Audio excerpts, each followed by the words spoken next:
Thanks to Keeps for sponsoring this video and the free product. I gotta prove that at least 200 pounds of body force can lay on this wing.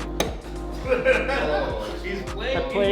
bringing it back. What makes up for being a shitty driver? Video game cheats normally, but in this case, there is a cheat that I'm gonna use and exploit the absolute most out of, and thanks to a company with a really wild name, Professional Awesome Racing. These guys have quickly become the heroes of like grassroots grid life, and even above that in terms of aerodynamics and managing airflow. This is ridiculous. In the point that this is almost overkill. We actually have to upgrade the rear wing to handle these in the front. These are front diffusers. Most people assume that air is going this way under it. Technically, the air is sitting still just right above the asphalt, and this is coming over it. The splitter splits the air above there, takes that, throws it through the radiators, up the hood or whatever. And then the air under here now is like, well, shit. What am I supposed to do? I have to fill this additional space. And so this air becomes less and less dense. That creates less air pressure under the car. There's more air pressure naturally on top of the car, and that creates downforce. Greater than 50% of the benefit is the bottom side of wings, is the low pressure zones on cars. These are the largest diffusers that Professional Awesome makes. They have this whole chart on their website about, hey, if you have this front diffuser, use this rear wing. It's balance. Because if you have a ton of downforce in the back of the car and you're at 150 miles an hour and you go to turn, the rear is planted and the front understeers. So aerodynamics need to be more balanced. This creates front grip. I want to keep talking about these, but Joel will not fuck up about the kite sticks. I will start with probably my favorite. My favorite. I've been bugging you to get these. Yeah, you forever. have. Yeah. I had met the Professional Awesome guys years ago. Didn't know this is what they made. This is a quick release for the whole front splitter. This bolts onto the front splitter, and then you can have it pull from here or from here. This is the universal kit. They actually make kits specific for cars I'm not familiar with. Those aren't compression rods, are they? But they are compression rods. Yeah. This kit is impressive. And if the main part of that thing needs to be removable, well, so do the compression rods. Imagine for a second that this is bolted into the front of the splitter, like all the really cool front splitters are. Well, now pull the pin. You got 5 seconds before it detonates. And so this means that everything on this front splitter is now completely removable with a very little amount of effort, and then Joel's gonna lose the cotter pins. This is also a form of compression because you put the tip in, you would actually put it into these sleeves right there, and then this simply tightens down and compresses onto that. Why do you need steel when much lighter material will do? Professional Awesome makes the titanium. Are those the scraping mounts? Yes. What'll happen is this will be on the bottom side holding bolt in here, and what would happen is the head of the bolt or whatever would get crushed against the ground. It's gonna happen, especially on the 3-rotor. Well, not in this case. It's protected by the titanium, and they spark. Titanium sparks white. Thanks to Keeps for the free product. That said, I definitely am a huge supporter of Keeps. I've been using them longer than I've been working with them, and I will tell you right now, Keeps is clutch. So it's 100 degrees in here. I'm sweating. Putting product in your hair is a great solution for most of the time, but during the really hot, sweaty summer months, it's just nice not having to worry about that stuff, especially when you're in the garage. And so with Keeps, they're always innovating, finding the best solutions for preventing hair loss. And I will tell you right now, this is a game changer for me. Is that I've been using Minoxidil for probably almost 10 years now, and I was skipping it even while I was working with Keeps because their other solutions work so well. I didn't need everything. They came up with a new solution. I don't have to worry about oil in my face or whatever during these hot months. I can focus on preventing hair loss and, in fact, regrowing hair. You can actually see more hair, not just the fine fuzzy hair, thick hair being regrown in those corners that are naturally going to recede, especially when you suffer from male pattern related baldness, which 2 out of every 3 men by the age of 35 experience that, and I was definitely in the majority, which is not a good thing to be. I focused on prevention. Keeps focuses on prevention, the convenience, the solutions, it's all on their website, And right now, if you go to keeps.com/RobDahm, you'll get a special offer. That's keeps.com/RobDahm. This build has required everything from us, the most extreme everything possible, and really with no holds barred, we need everything to be the absolute best on the car. And so that's why the guys at APR made us something really special. This is, I think, the first and only wing of its type. It's so big that I couldn't even hold it. So these are just the side end plates. So these are the parts that just sit here. This is all one wing, a 74-inch wide dual element wing. It's called their 2000. So at 160 miles an hour, this can produce 2,000 pounds of downforce. So we are mounting it through the chassis, and actually you can see in preparation for this wing, we've added triangulation to the rear frame and subframe because of, imagine a ton of force being pushed down on the very back of the car. This wing is pure carbon. There's no fiberglass inside of it.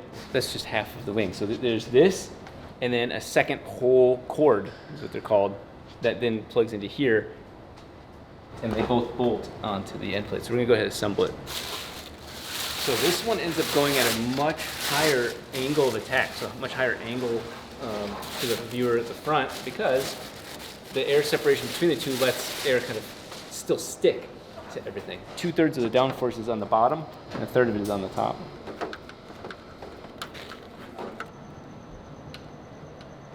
Our idea for a wing and putting the force of the wing down properly is having this base plate right here and this tube welded in, so that way pressure gets pushed down on this plate, which pulls this tube, which pulls the shock tower, which pulls the suspension, and you get maximum grip and all that. So we're gonna notch the hatch a little bit so that way the hatch could open and close without an issue. The only thing that's stopping us from making this piece square is the OEM body dips in at an angle. I'm just gonna slip the bottom of this just so I could fold this in, slide this plate right into place, put a tube that gets to the bottom of this, do a hole saw through this, come straight through here, hit this plate, weld it to that plate, and probably triangulate it.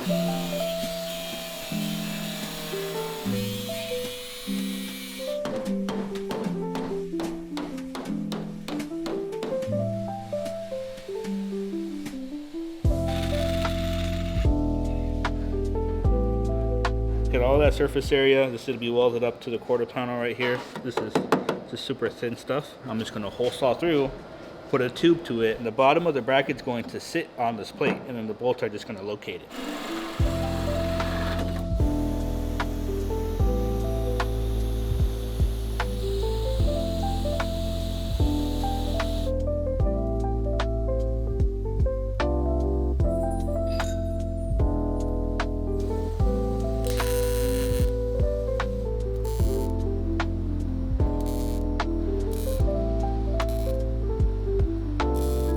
Getting some final adjustments for the wing. We now have all of it all together. These are just test stands. The real one's coming in tomorrow. Individually, you get the first view, and that's a good sign, but I'm so jealous. Oh my God. Look at that. You guys get to see it from the side of how aggressive. That's ridiculous. I can see how it makes 2,000 pounds of downforce. That's zero. It's still a shit ton of downforce, not much drag. So now we'll go up to the top lines. What the heck? This is a shit ton of downforce, a shit ton of drag. Oh my God. That's incredible. So we'll get the correct wing stands in next. One of the most difficult things about this RX-7 is that there is no universal flat bottom spots. There's a couple spots where it's got a level here and then it's up a different angle here. It's actually pretty difficult. So what we're gonna do is essentially make flat bottom rails that go onto the car, and then the bottom mounts to that. The rear and front subframes aren't the same height. You can't use the suspension point itself as your absolute metric. What went from a simple idea and using, the wretched square tube, rectangle tube, whatever, to try to make something super simple, ended up being 3 days of work now. At the end of the day, it's gonna come out really good, but this is a very good learning experience with, having more people in the shop, and I wanna be better at getting my ideas across, because I have good ideas in my head, easier if I do them, really a lot harder for me to explain. So this is for the mount into the flat bottom. So we're gonna have 6 panels in total with a diffuser. These are actually lower than what the car is supposed to be. So this point right here is supposed to be our flat bottom point, and the subframe's gonna drop down a little bit beyond that. So that's not perfectly ideal, but that's just what we're working with here. These are 2 inches wide, so we're gonna have an inch on one panel and an inch on one panel, and it's gonna meet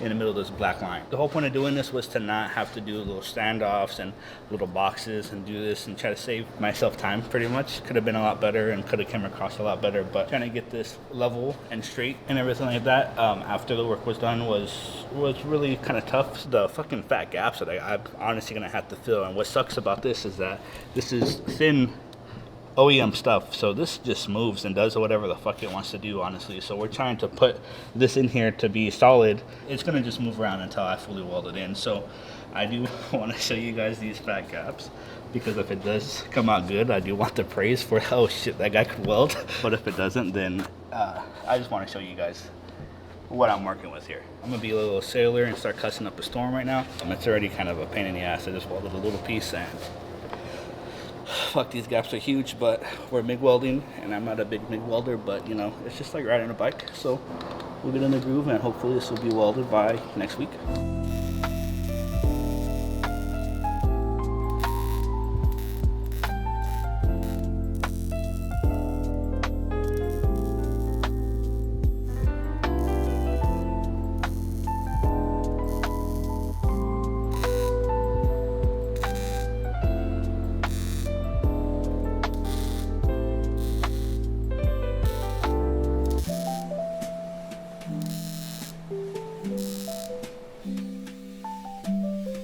So it comes time for the side panels. Keeping it all flat has been actually very difficult, because this car, A, the RX-7 is not a very flat car at all, and B, this specific one lived its life in New Jersey, and then also I owned it for a while. It's a rough car, and so was this straight before you? no, Because I was. no, it was B. The panel's gonna bolt up to this right here. So this is a very thick flat bottom essentially. We're gonna just weld this whole tube in. The whole thing just goes in. We know that all the little different stands are square, and then another day we can deal with reducing the weight. I wish I could pull this out. This part hurts my soul.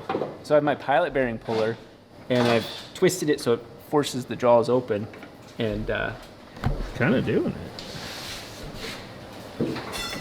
oh, it popped. Yeah, Did I you saw see that? Yeah, the metal is right there.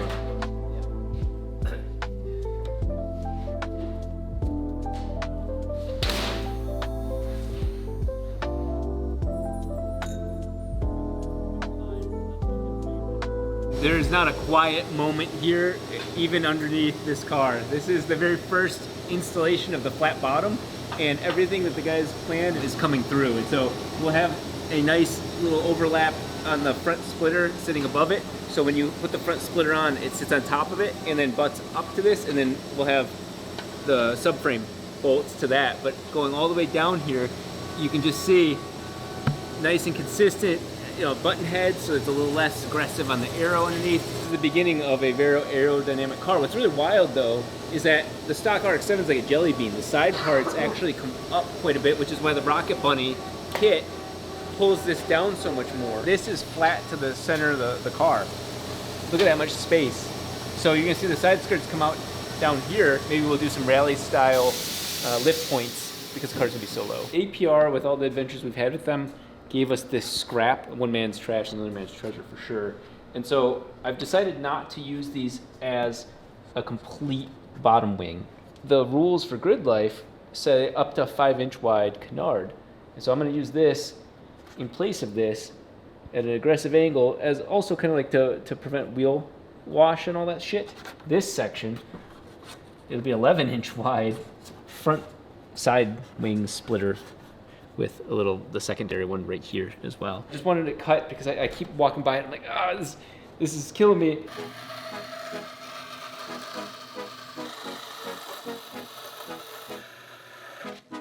Look good? Yeah, it will. It seems like the send service is good. It's a little rough around the edges, and we didn't have time for them to take a couple more days to finish it.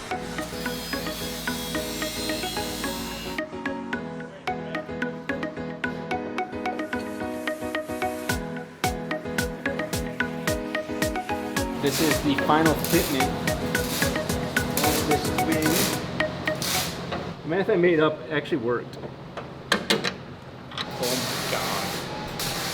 This is truly the first moment for me to see this, and that's one hell of a car. Get this, you guys gotta see this.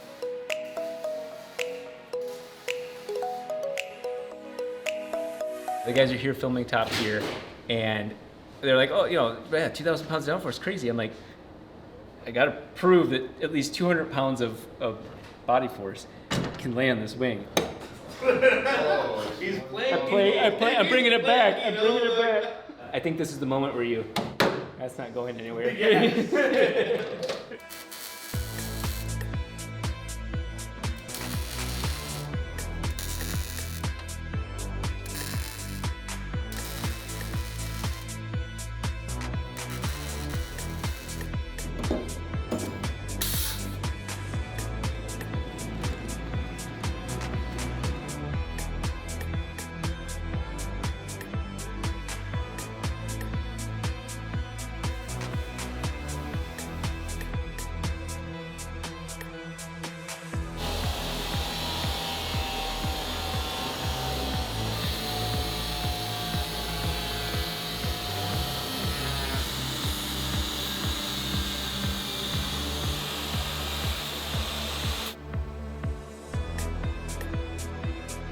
This thing is starting to look like a car. The guys are giving it their all. It's not enough time, to be honest. They're new to managing a project because I'm finally just not doing it. They're realizing that you have to prioritize certain things. We have quite a few weeks, 2-3 weeks between testing and driving, and that's a very critical time there. But seeing the car really coming together, the wing, as I hoped for, could rotate out of the way of the rear hatch. Flat bottom really coming together, the rear diffuser. And one of my personal favorite things is one of the very first things that started all of this conversation, and that's the professional awesome front diffusers. Countersunk in on the corners, and they're sitting on top of the piece of aluminum. You'll have this nice uninterrupted airflow from here up into the diffuser. It looks beautiful. Ethan did an incredible job with that. I've been hitting this like crazy.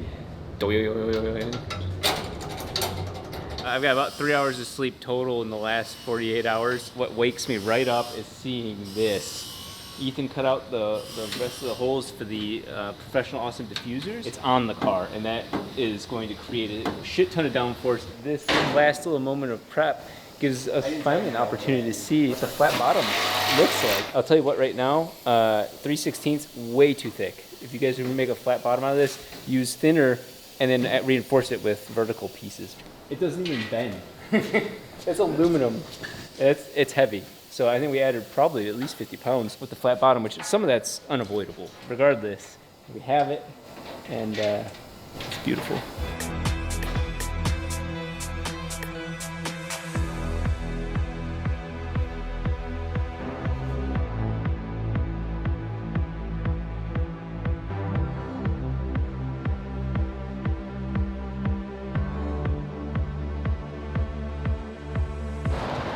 A true influencer right here, guys.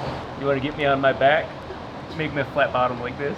This is starting to look like a real race car. This really helps channel the air up and create front downforce. And I want to use this air that's coming up here, because there's still a lot of it, to then make Porsche style air ducts that cool the brakes. Because right now, there's nothing getting through this area, and there's tons of air getting here, and we don't even have fender vents on it yet. So we have a lot of air that we're now forcing into the wheel well that we should take care of. So cool brakes, get the rest out through the fender vents on the top. If we had more time, we would make little bottom runners that do this and divert this air out, and as well kind of diffuse the center air even more. But this nice flat bottom, all the rounded head bolts, keeps us flat and smooth here. We had to, just because of the sake of time, step it like this, but that's not the worst thing because it's stepping it in the right direction. These strakes could be much bigger. They're not even close to the ground, and so they're still doing a really good job at high speed, but massive diffusing going on here. And then this air is now being pulled upward because of the wing. The air from here is going to want to come up and out sooner because the wing producing such a negative air pressure underneath it. It's almost like a 20% increase in downforce from the flat bottom just because of the position of the rear wing. So it's all working together. And I will tell you, at least at a mile up, it's extremely effective. This, thanks to Haltech, just gets nuts. I've tested the car, and I actually did some really quick math on this. And quick as in quick for you, took a while for me. And that has to do with the fact that the spring moves with the shock, but the wheel moves at a different ratio. So it's called the motion ratio. But when you talk about like how much weight on a wheel versus how much weight on the spring, you have to multiply the motion ratio by the motion ratio. So you get this motion ratio squared times spring rate gives you the wheel rate, and so on. So I did this math to say, okay, how much downforce is on those wheels based on how much the shock traveled. At 93 miles an hour, the rears moved half an inch on the shock. So my spring rates are currently 1232 pounds per inch, which is 22K. But when you times it by the motion ratio, long story short, you get 800 pounds times the travel. We end up with almost 400 pounds on each rear wheel at shy of 100 miles an hour. At 60 miles an hour, it's about half that. So 175 pounds on each of the rears. The fronts are all kind of like, looking at all this, without the front bumper, the fronts are all neutral. But then I briefly hit 130 miles an hour. The rears are an inch down. On top of that, the fronts are up, meaning the car is being pushed so hard on the back by the wing that it's popping the front up. Now, no front bumper, that also makes a big difference. Here I am at 130 miles an hour, and you can look at my G-force. I'm basically still accelerating right until somewhere in here. 0.06 lateral, longitudinal. And so what you can do is see, it ends up being 0.9 inches of shock travel up in both the rears. And then look at the fronts, negative a quarter inch, negative a quarter inch. That means that they're extending a quarter of an inch in both fronts. That brings me to a total of almost 1,500 pounds of downforce in the rear and negative 300 pounds of downforce in the front. So if we had 1,500 pounds of people and laid them on the wing, the rear shocks would move 0.9 inches. If we had somebody lifting the front 300 pounds, like a deadlift, you would get this as well. So that's absolutely insane, that a total of 1,120 pounds of downforce with the wing at 0. And it doubles or almost triples the amount of downforce at 15 or 30 degrees or something. It like quadruples the drag, but we don't need more rear downforce at the moment. We need our front wings, and we need a front bumper, maybe some front fender vents, but that's absolutely insane. And that explains why I was over a combined total of 2.2 Gs in that car, and it never once broke traction.